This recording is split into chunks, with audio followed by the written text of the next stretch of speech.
पत्थर को पीस कर कभी मैदान नहीं हुआ, जो कमल के फूल को यूपी में हरा सके ऐसा कोई माई का लाल पैदा नहीं हुआ। सुमित डीजे दुबरा चौराहा मंझनपुर कौशाम्बी।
सुमित डीजे विधानसभा 251 कौशाम्बी के नाम है केशव प्रसाद मौर्य, रखते हैं सबका ख्याल।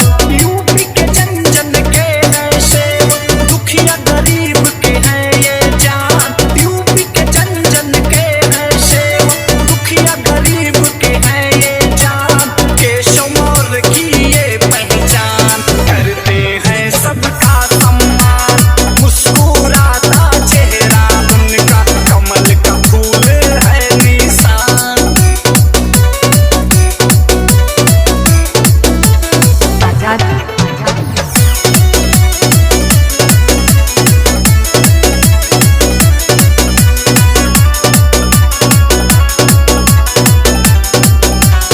सुमित डीजे सोच जिनकी ईमानदार है, काम बड़ा दमदार है। फिर से यूपी में आ रही भाजपा सरकार है। दुबरा चौराहा मंझनपुर कौशाम्बी।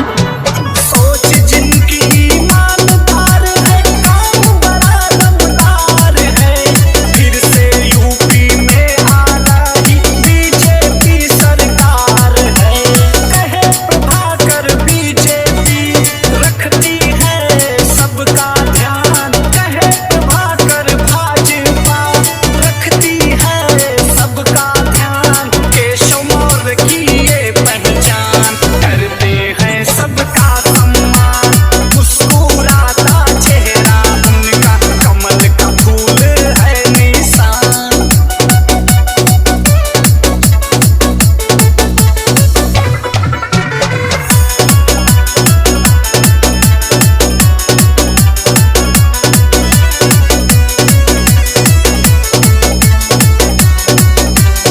सुमित डीजे सबका साथ सबका विकास, केशव मौर्य का नारा है। यूपी की जनता को बस बीजेपी का सहारा है। दुबरा चौराहा मंझनपुर कौशाम्बी।